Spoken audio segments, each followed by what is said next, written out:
She said she'd never done this. The Mafia boss responded calmly, "I didn't go looking for Raffaele Montalto. I went looking for a vase." That's the absurd, humiliating truth of how it began.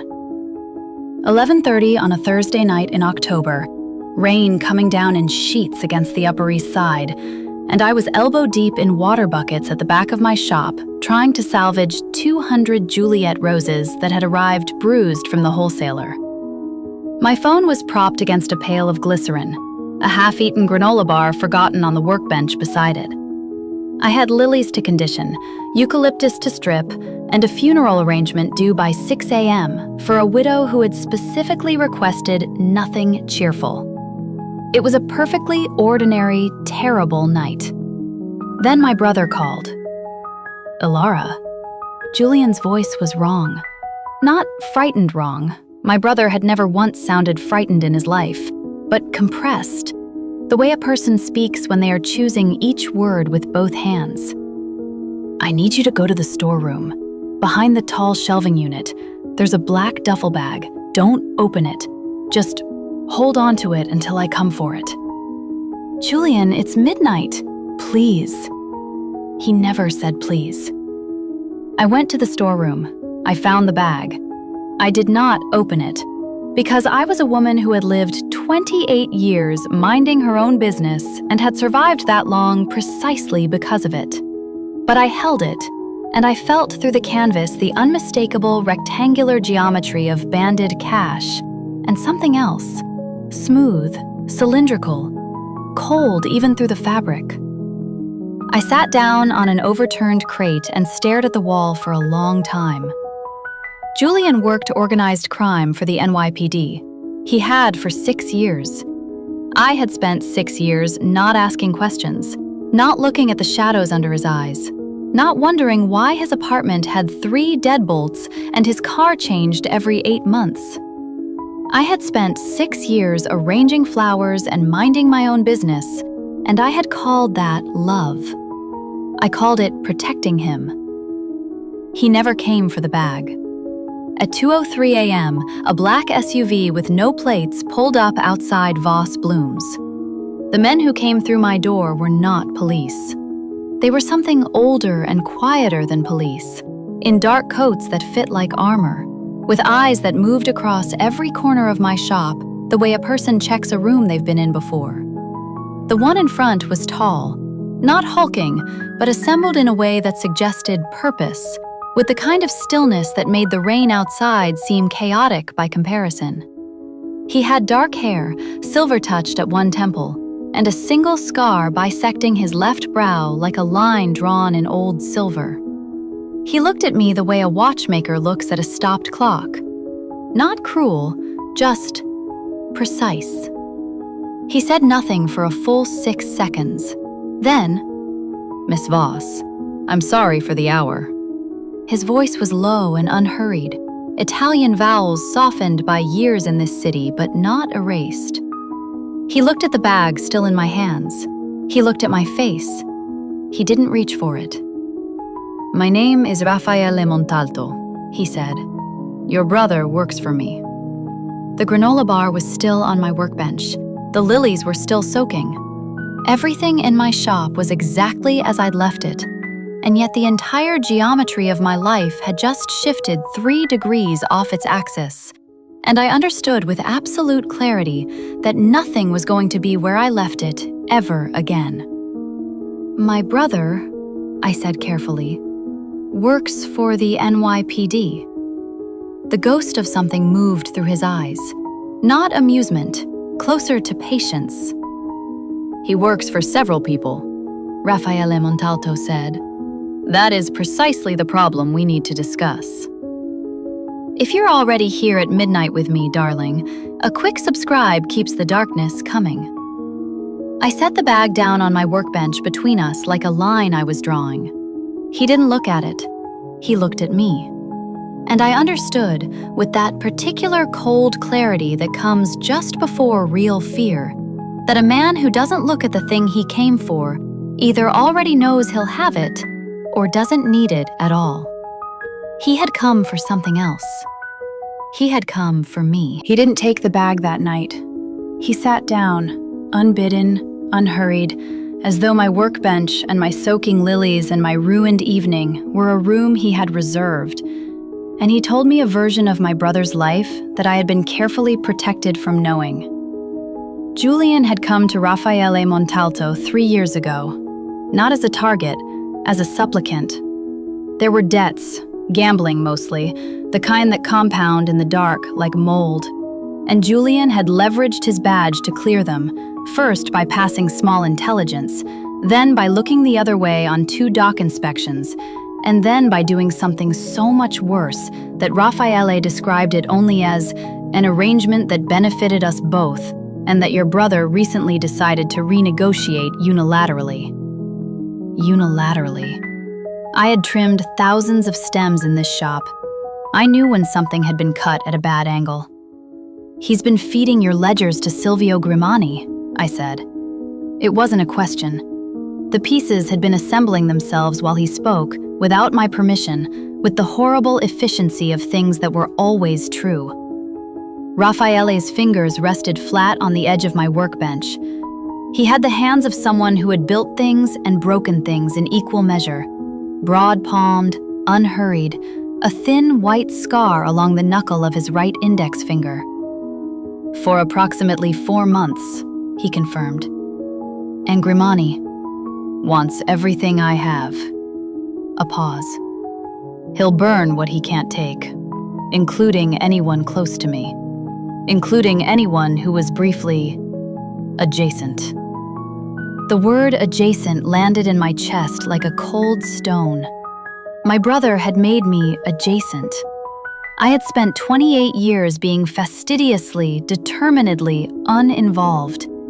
I had kept my head down and my hands in flower water and my life small enough to fit in a 2-bedroom apartment above a shop on 82nd Street. I had attended my mother's funeral alone and my father's trial by reading the newspaper, and I had decided at 19 that the people I came from would not be the person I became. And Julian had dragged me back in. Not knowingly, not cruelly, but the effect was identical. "Where is he?" I asked. "We don't know." Raffaele's voice was even. "He left his apartment 4 hours ago. His car was found burning on the West Side Highway at 1 a.m. The lilies in the bucket behind me smelled unbearably sweet. I had learned at a very young age that you cannot cry in front of a man who is watching you carefully. Grief shown to the wrong person becomes a lever. So I picked up a stem from the workbench, an Ecuadorian garden rose, salmon pink, thorns still on, and I stripped the thorns one by one, and I breathed. "What do you want from me?" I said. "Nothing yet." He stood. He buttoned the single button of his coat. "But Grimani's people saw you with Julian last week. They have photographs. They will make incorrect assumptions about your involvement, and they will act on those assumptions regardless of whether they're true. So I'm a target because my brother used me as cover." "You're a target," he said, "because you're the only thing about Julian Voss that Silvio Grimani might actually use." He left one of his men outside my door. Not inside, outside. The distinction felt, at the time, like consideration. Later, I would understand it was simply good architecture. He left me the bag. I opened it at 3 a.m. when the last of my courage had curdled into recklessness. Cash in 3 currencies, a burner phone, a Sig Sauer P365 still in its box, unfired, every serial number intact. And tucked into the side pocket, a business card. Just a phone number, handwritten, and beneath it in a precise, slanted hand. "When you decide you're done being reasonable." I put the gun back. I kept the card. I told myself I didn't know why. He called me himself the next morning. Not one of his men. Him. "Julian is alive," he said before I could speak. "He's in a safe house in Bensonhurst. He's unhurt. And before you ask, yes, I found him before Grimani did, by approximately 40 minutes. I was standing in my shop in yesterday's clothes with dark circles deep enough to cast shadows. I had not slept. I had spent the hours between 3 and 7 a.m. sitting with the business card on my kitchen table, asking myself a series of increasingly honest questions about who I was and what I was willing to do. "I want to see him," I said. "I know." A pause. "There are conditions." Of course there were. He told me to come to the address he'd send, alone, on foot, at 2 in the afternoon, and to bring nothing except myself. He told me Luca would meet me at the corner of Park and 67th. He told me to wear sensible shoes because the parking level was uneven. The parking level. I wore sensible shoes. Luca Caruso was younger than I'd expected, late 30s, compact and watchful, with the kind of face that had been handsome before something had restructured the nose. He looked me over once with the practiced efficiency of a man assessing threats, decided I wasn't one, and said, "This way," in a voice that had never once in its life delivered small talk. The building was one of those mid-century towers that had been bought and hollowed and remade into something that looked quiet from the street and felt, inside, like the inside of a watch. Clean lines, no waste. Art on the walls that cost more than my entire block. The elevator opened directly into the penthouse. Raffaele was standing at the floor-to-ceiling windows with his back to me, looking out at the city in a way that suggested he did this often. Not for the view, but for the particular quality of thought that comes from looking at something you own. Black slacks, a cashmere sweater the color of ink. The silver at his temple caught the afternoon light. He turned when he heard my step. His eyes moved over me the same way they had the night before, taking inventory, missing nothing, revealing less. "Sit down," he said, not unkindly. "I'll stand." Something shifted in his expression. He gestured at the chair anyway and then sat himself, crossing one ankle over his knee, entirely at ease, and waited. It was a technique. I recognized it. I did not sit down. "You want me to stay here," I said. "That's the condition. I stay, and you protect Julian. I want you here because Grimani's people are already watching your shop." His tone was patient. "Staying here is not a condition I'm imposing on you. It is the one available option that doesn't end with your photograph circulating to men who will not be gentle. You're dressing up a cage in good intentions. I'm offering you a fortress." He met my eyes. "There's a difference. You're welcome to return to 82nd Street if you can't find it." I stood there for a long moment. Through the window behind him, the city glittered like broken glass. My shop was down there somewhere. My lilies. My workbench with the half-eaten granola bar still on it, probably, and the rose I'd stripped of thorns, and the gun in the bag under the counter, and my quiet, careful, nothing life. I thought about the card. When you decide you're done being reasonable. Where is Julian? Bensonhurst. Safe. Alive. He stays that way as long as Grimani believes I have something he wants more than your brother's life. And that something is me. That something, Raffaele said carefully, is leverage. Yes. He was honest about it, I'll give him that. He didn't dress it up. He sat there in his ink-dark sweater and told me I was a strategic asset and the complication, and that he would keep me safe while they were the same thing. I should have left. I asked where my room was. 3 days passed before I saw Julian. In those 3 days, I learned several things about Raffaele Montalto. He woke at 5:30. He drank espresso without sugar and read physical newspapers, 3 of them in 2 languages before 7 a.m. He did not play music. He did not own a television. He had a library that covered an entire wall of the study and smelled of old paper and something faintly smoky. And in the evenings, if the day's business was done, He sat in there with a glass of Barolo and read. He was unbearable. Not in the way I'd expected. I had braced myself for cruelty, for the casual exercise of power that men like him use the way some people used cologne, as a reminder that they'd already won. Instead, he was simply present. He noticed things without making theater of noticing them. On the first morning, he said nothing about the fact that I had rearranged all the flowers the housekeeper had placed in the entry hall, just moved past them with a look that said he'd clocked the difference and found it interesting. On the second morning, there were fresh lilies on the kitchen counter, grocery wrapped, no card. I put them in water. I did not thank him. He did not require it.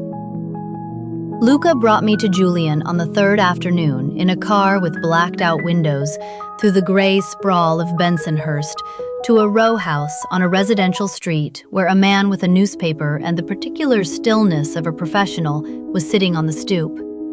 Julian was in the kitchen, eating cereal. My brilliant, decorated, catastrophically stupid brother was sitting in a Montalto safe house, eating off-brand cornflakes in a borrowed sweatshirt, and when he looked up and saw me, his face did something complicated and painful that I had no interest in interpreting charitably. Laura, don't. I sat down across from him. Don't make a face like you're relieved to see me and then tell me it's complicated. Tell me the truth. He told me the truth. It came out in pieces. The gambling debt first, 3 years old, $140,000 to men who made broken kneecaps look optimistic. Then Raffaele's offer, intelligence for protection, 5 years, clean record after. Then Grimani's counteroffer 4 months ago, more money, a promise of witness protection, a way out that didn't involve being permanently indebted to the Montalto family. You chose Grimani, I said. I chose survival. You chose it, and then you left a bag full of evidence in my storeroom, and you didn't tell me what I was holding. He had the grace to look at the table. We sat in that kitchen for 40 minutes. The man on the stoop changed his newspaper. Outside, a child was bouncing a basketball in a rhythm that was somehow the most ordinary sound I had ever heard. When I came back out, Luca was leaning against the car, hands in his coat pockets, and he looked at my face and said nothing, which was somehow the kindest thing anyone did for me that week. That evening, Raffaele had a meeting. I was not invited. But the penthouse was not sealed, and the library door was not locked. And I had discovered in those 3 days that Raffaele Montalto's library was the one room in that fortress that felt like somewhere a person might actually breathe. I was reading when he came back in. He stopped in the doorway for a moment, registered me in the chair with his copy of Pavese, and said nothing. He poured 2 glasses of Barolo. He set one on the table beside me without asking. Then he sat down with the other. I kept reading, or pretended to. The lines weren't landing anymore. Your brother told you everything, he said. Not a question. Yes. And? I closed the book. I looked at him across the low light. And I don't know what to do with it, I said. He's my brother. He's the only family I have. And he put a target on both of us because he was scared and selfish, and I understand it, and I can't forgive it, and I love him anyway. And I don't know what that makes me. Raffaele held his wine glass loosely in one hand and regarded me with that watchmaker's gaze. It makes you human, he said, quietly, without performance. The Barolo was extraordinary. I told myself that was why my chest felt less tight. Comment below. Would you have stayed in that penthouse or taken your chances on the street? Tell me what you would have done. I stopped looking for the exit on day 6. Not because I had stopped wanting one, but because I began to understand that the penthouse was less a cage than a lens. That being here, at altitude, in silence, was showing me things about my own life that the noise of 82nd Street had let me avoid. I had built Voss Blooms alone. 3 years of 16-hour days, of learning wholesalers and humidity and the particular alchemy of making something beautiful for people who were grieving. I was good at it. I was proud of it. And I had arranged it, I realized, like a room I didn't have to share with anyone. Tidy, self-sufficient, hermetically sealed against the possibility of being held responsible for another person's pain. Raphael noticed. He noticed in the way he noticed everything, without announcement, without weaponizing it. On the 7th morning, he put a copy of a supply catalog on the kitchen table beside my coffee. Milanese wholesale house, high-end varietals, distribution network I'd never been able to access. A page was marked with a paperclip. Nothing written, just that. I looked at it for a long time. "You had them send this," I said when he came into the kitchen. "I thought you might find it useful." He poured his espresso. "The owner owes me several favors." "Of course he does." "Is that an objection or an observation?" I turned the catalog over in my hands. Italian names I'd only seen in trade journals. A double-page spread of Yves Piaget garden roses so saturated with pink, they looked like something out of a painting. "Both," I said. He sat down across from me and we read in silence. Him, his newspapers, me, the catalog. And it was the most domestic and dangerous thing I had experienced in years. It was on the 9th night that it happened. We had argued at dinner. Not badly, not the theatrical, crockery-throwing kind, but the slow, wire-tight kind that happens between two stubborn people who are both certain they're right about something. He had said something about Julian, that Julian had made a choice, and choices had weight, and the weight didn't disappear because the person making the choice was frightened. I had said that fear was not the same as malice. He had said he knew that. I had said he didn't sound like he knew that. We had eaten the rest of the meal in silence. Afterward, I went to the window, one of those great floor-to-ceiling panels of glass with the Hudson dark and wide below, and the New Jersey lights smearing yellow across the water. And I stood there, and I heard him cross the room behind me and then stop. Not touching, just present. Close enough that I could feel the warmth of him at my back. "I know what fear costs," he said, low, just for me. "I'm not without sympathy for it." I kept looking at the water. "Then why does it feel like you are?" He was quiet for a moment. "Because sympathy and consequence can both be true at once," he said. "And I've spent 20 years being the person who holds the consequence. It makes you look like you've forgotten the other half." I turned. He was closer than I'd realized, less than a foot, close enough that I had to look up to meet his eyes, and what was in them was not the watchmaker's dispassion.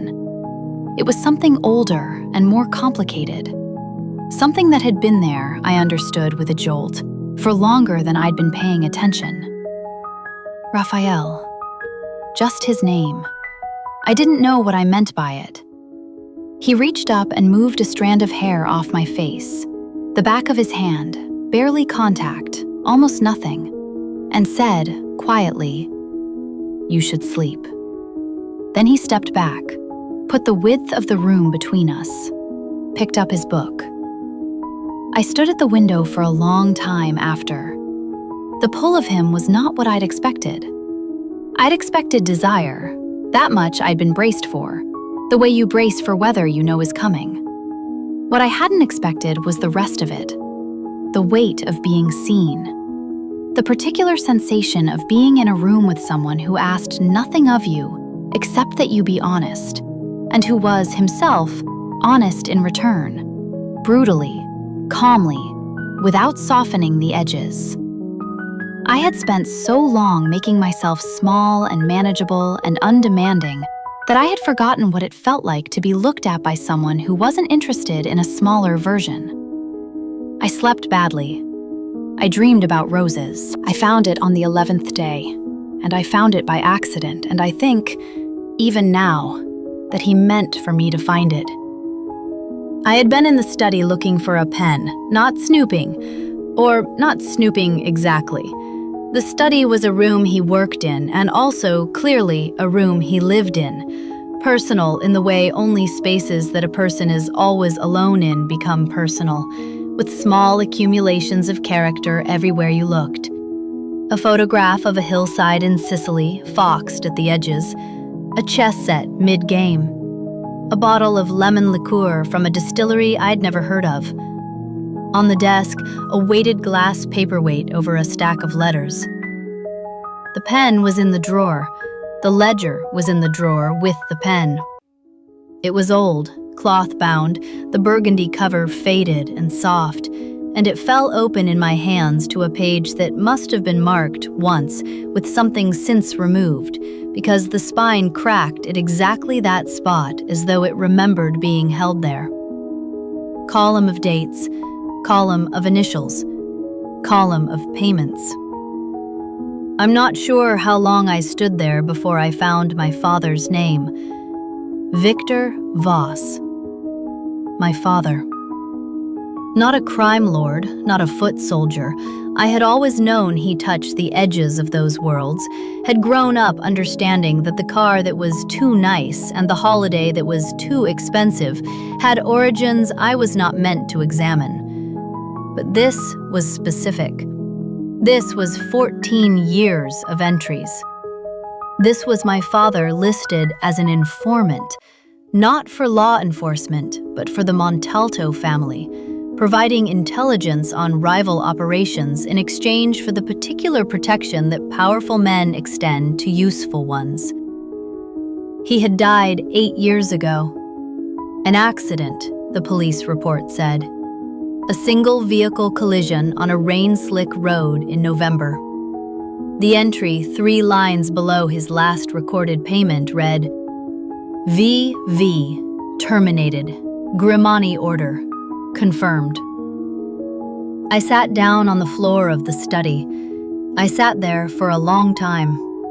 The chess pieces on the desk cast small shadows. The photograph of the hillside watched me from the wall.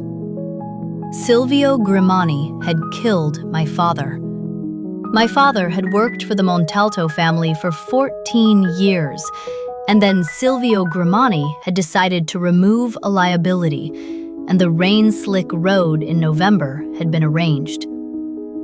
And Julian, who had been 19 when our father died and who had become a cop in the years immediately after, in the way that grief sometimes hardens into purpose, Julian had then, 20 years later, decided to sell intelligence to the man who had killed him.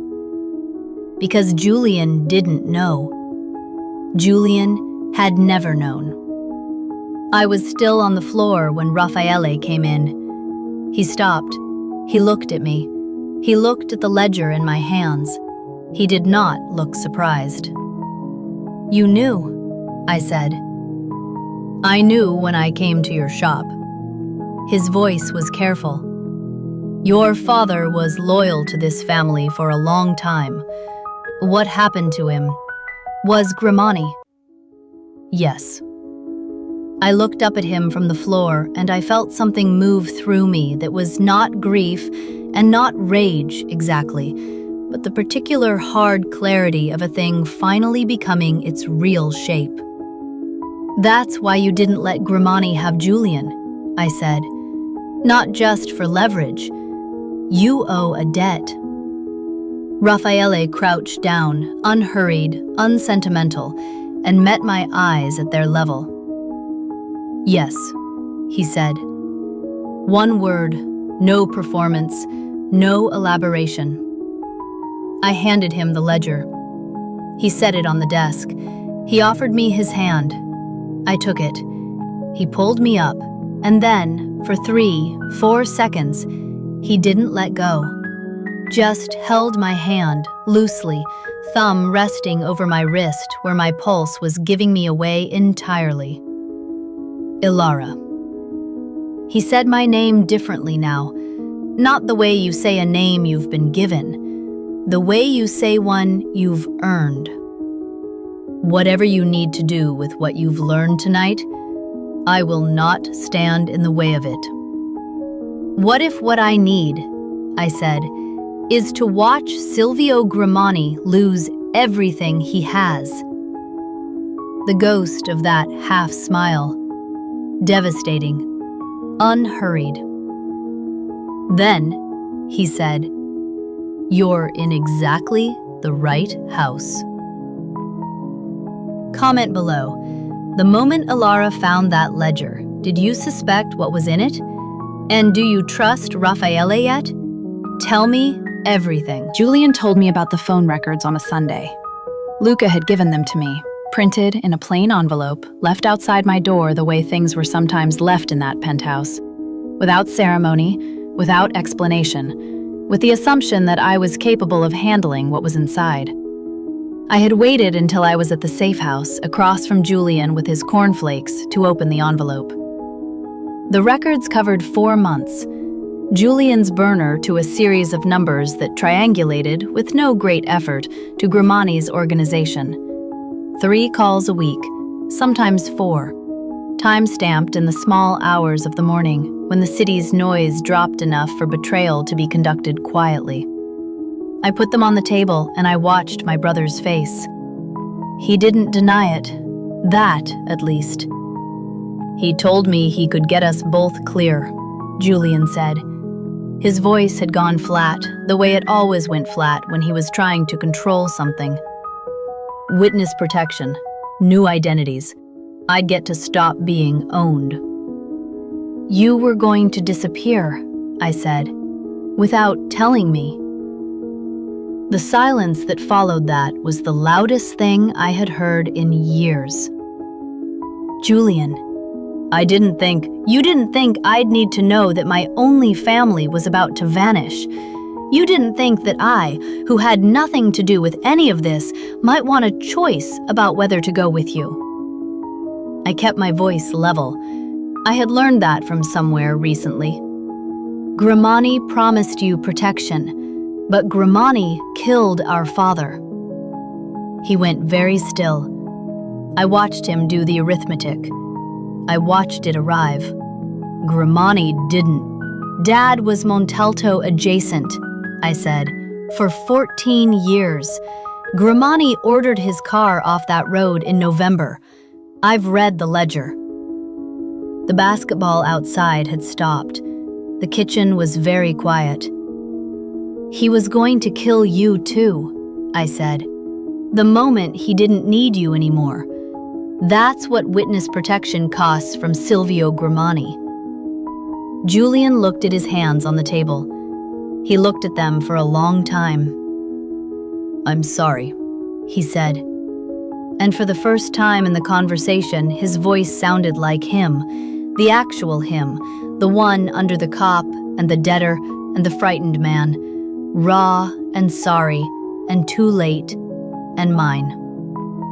I didn't hug him. I wanted to. Instead, I gathered the phone records and I put them back in the envelope and I said, "You're going to tell Raffaele everything. The names, the dates, everything Grimani has on the Montalto operation, all of it. And then we're going to end this." Julian nodded. I didn't feel triumphant. I felt like someone had taken a thorn splinter out of my palm that had been there so long I'd stopped noticing the ache. That night, back at the penthouse, Raffaele was on a call when I came in. Low Italian, rapid and flat, the kind of Italian that wasn't for translation. He looked at me when I entered, and something in his face shifted, and he said a few short words into the phone and ended it. "Julian will give you what you need," I said. "All of it." He set the phone down. "At a cost to you," he said. "Costs are part of things." I put the envelope on the desk between us. You knew, didn't you, that showing me those records would change something?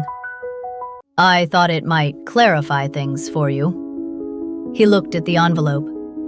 Not force your hand. I don't force hands. No, I said. You arrange the room so the person makes the choice themselves. It's much more elegant. He regarded me for a moment. You're angry. I'm clear-headed, I said. There's a difference. And right now, clear-headed is more useful. I held his gaze. Tell me what comes next. He told me.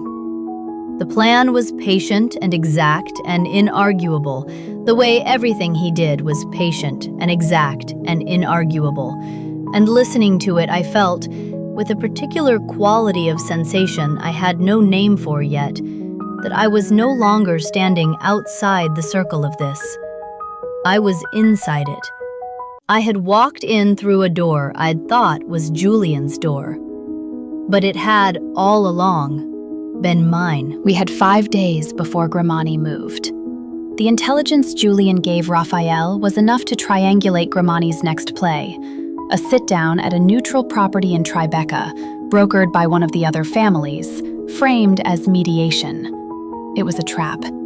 Grimani intended to arrive with more men than the agreed number, to use the sit-down as cover for a simultaneous hit on 2 Montalto warehouses, and, according to Julian, to have Raphael killed during the meeting itself, in a way that could be attributed to the rival faction present, and thereby fracture the alliance Raphael had spent 2 years building. Elegant. Grimani was many terrible things, but he was not stupid. Raphael listened to all of it without expression, then sent Julian back to the safe house with 2 additional men, then called Luca. I was not sent away. I noticed this. I filed it carefully. Those 5 days were quieter than what came before them and louder in every way that mattered.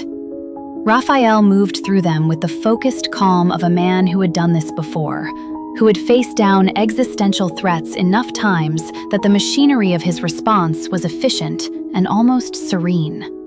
He slept. He ate. He read in the evenings, though I noticed the book changed less often now, the pages not turning. He was thinking. I cooked on the 3rd night. It was not a romantic gesture. I was bored, and the housekeeper had the day off, and there was an improbable quantity of good produce in the refrigerator. I made pasta e fagioli from memory, the way my mother had made it, the kind of recipe that has no measurements and is different every time and is exactly right every time. Raphael came to the kitchen at the smell of it and stood in the doorway in the same way he had stood at the library door 11 days ago, registering something unexpected with that careful, contained expression. Sit down, I said. A fractional pause. He sat. We ate at the kitchen counter because the dining table felt too formal for pasta e fagioli, and because proximity felt honest, and because I was, by then, done pretending to need more room than I actually needed. He told me about Sicily, not the mythology of it, not the Montalto bloodline and the fortress surname and whatever origin story I might have constructed, but the actual thing. A hillside with too many rocks to farm anything but capers. A grandmother who swore in dialect and kept a photograph of the Pope above the stove. Summers so hot the air tasted of rosemary and salt. A father who had been a hard man and a fair one, and who had died when Raphael was 23, leaving him something he hadn't asked for and couldn't put down. I told him about my mother's garden. Nothing so dramatic as a Sicilian hillside, a concrete rectangle in Queens with 2 raised beds and 1 very determined rosebush, and my mother's hands, always dirty, always certain. She had grown up in Germany, met my father at a diplomatic function, followed him to a life that she hadn't fully understood, and maintained that garden with the focused serenity of someone building a small world she could control. She would have found this all very entertaining, I said. The Mafia penthouse? The fact that I ended up here anyway. I turned my wine glass.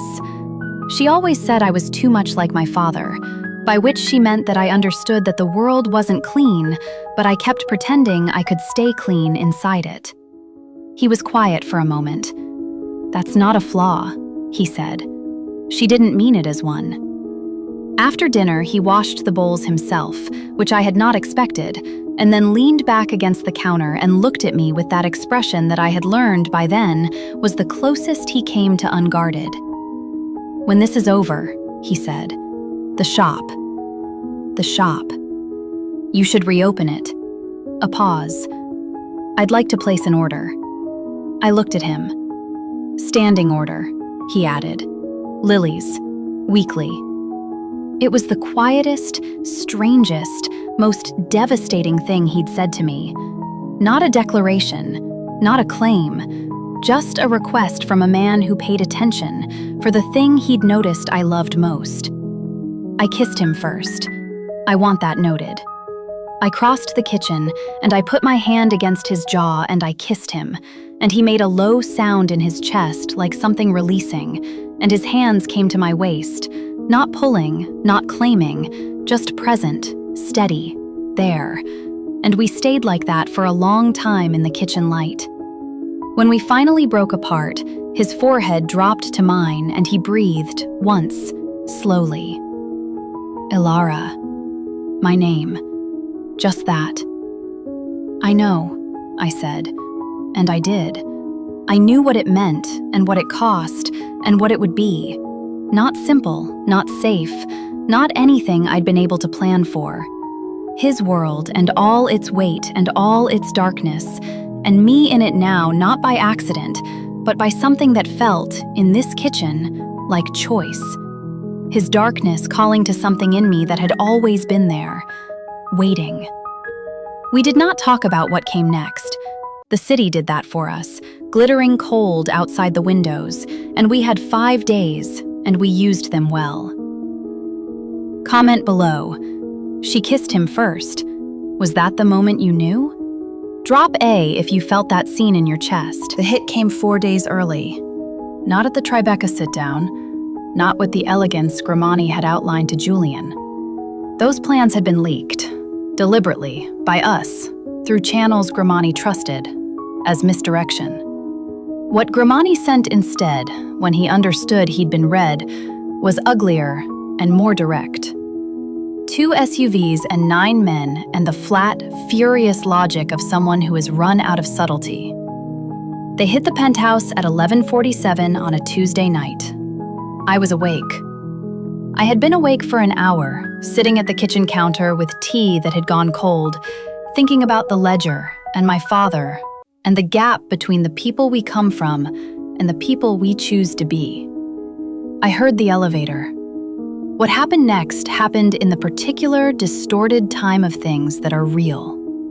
Raffaele was through the bedroom door in seconds, dressed, already moving, with the controlled velocity of a man whose body had been trained for this long before his mind developed opinions about it.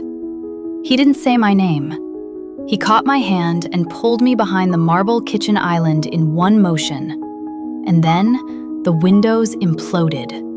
Glass everywhere, cold air pouring in from the city. Luca's voice on comms somewhere, tight and rapid, and then the sound of him going down.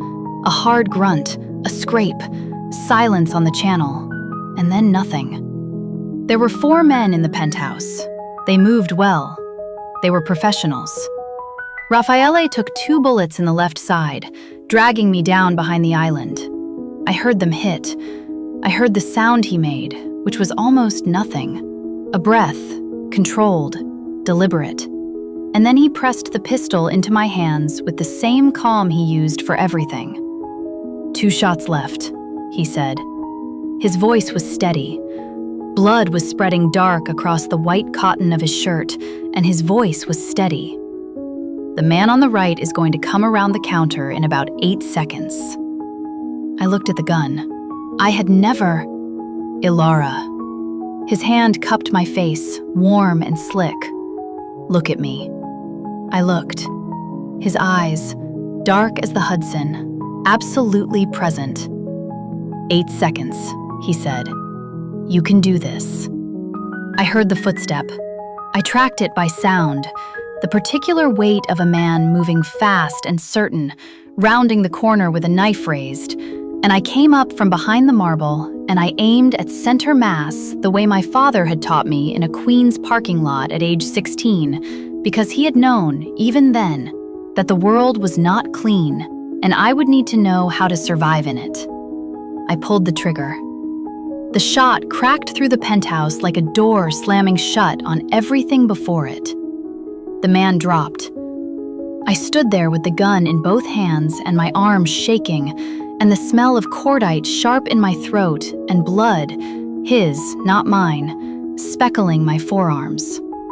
Raffaele's security arrived 40 seconds later and cleared the penthouse in under 3 minutes.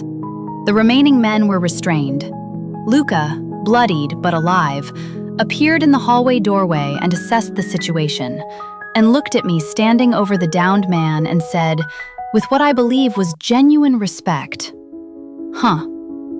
Raffaele was leaning against the island, hand pressed to his side, and when I turned to him, the first thing I said was something wholly inadequate about getting a doctor, and the first thing he said was, "You're all right." Not a question. "I've never done this," I said. The words came out of somewhere deep and unsteady. "I've never..."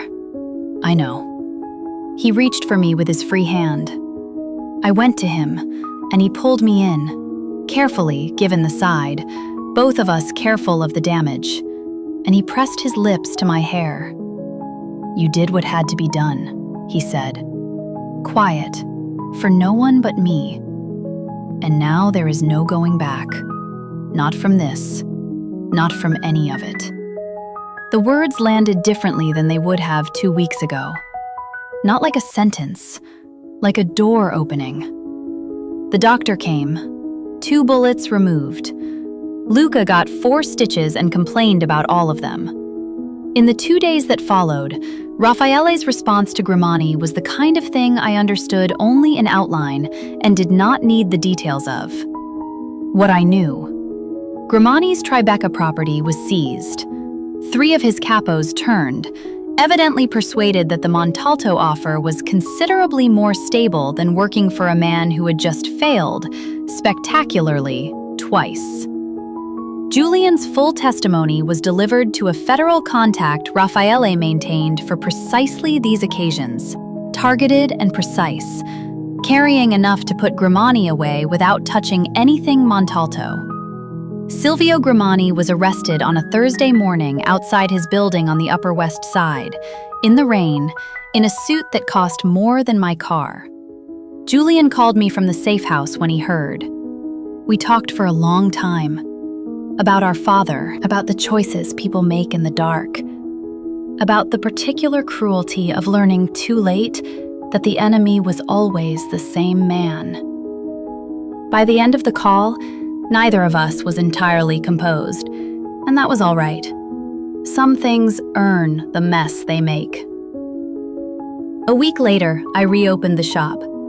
The morning of the reopening, I came in at 6 a.m. and conditioned 50 stems of white garden roses and replaced the Juliet roses that had been in water for 3 weeks with the Yves Piaget order that had come improbably from Milan, and I hung the door sign to "Open" and stood in the middle of Voss blooms in the first morning light.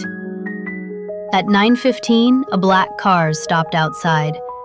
Raffaele came through the door in a dark coat, silver at his temple, scar catching the light. He looked at the shop, at the arrangements, at the colors, at the particular organized beauty of the place, and he looked at me. "I had an order," he said. "Lilies," I said.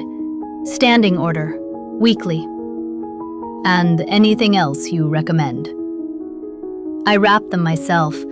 White oriental lilies, long stems with a spray of white jasmine wired in at an angle, not because he asked for it, but because it was right. I passed them across the counter and he paid without looking at the price and tucked them under one arm. He stood there for a moment with the flowers and the morning light behind him and that rare, devastating half-smile. "Dinner," he said. "Tonight. Not at the penthouse."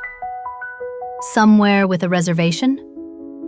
"Somewhere where I had to make one." He looked at me with those dark, unhurried eyes. "You deserve to be taken somewhere properly." I leaned on the counter. "Raffaele Montalto making a reservation," I said. "I want it noted that I never thought I'd see the day." 7:30. He moved toward the door, paused, looked back. "And Elara, lock the shop before you leave. Luca's man is on the corner, but don't rely on that." "Still protecting me?" "Still," he said simply. "Always." He walked out into the morning with his lilies, and the bell above my door rang once, and the street swallowed him up. I stood in the middle of my shop in the silence after him, and I felt, for the first time in as long as I could remember, something that wasn't small. Something that took up the whole room. Something that had thorns if you held it wrong, and was extraordinary if you knew how. Love, it turned out, was not unlike a difficult flower. You didn't control it. You learned to work with what it was.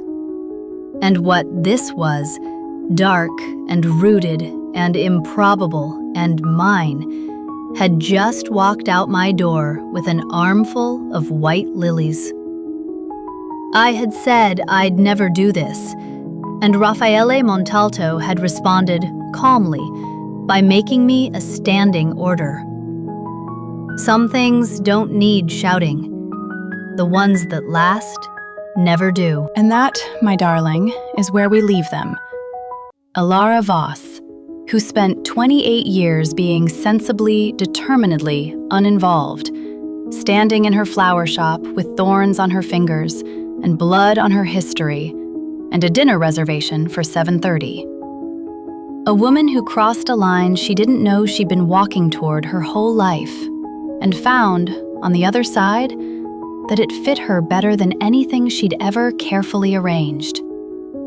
And Don Raffaele Montalto, Il Calmo, the calm one, who lived in a world of consequence and ledger lines and cold decisions, and who had, quietly, without announcement, stopped being calm about exactly one thing. Grimani is in custody. Julian is building something new out of the rubble of what he was. The Montalto Empire stands. And somewhere in the city, a man in a dark coat is carrying white lilies home. Some love stories begin with a look across a crowded room. This one began with a bag of cash in a flower shop at midnight. I'll take it. If this story lived in your chest the way it lived in mine, subscribe and hit the bell. The next one is already waiting in the dark. I'll see you there, darling. Finn.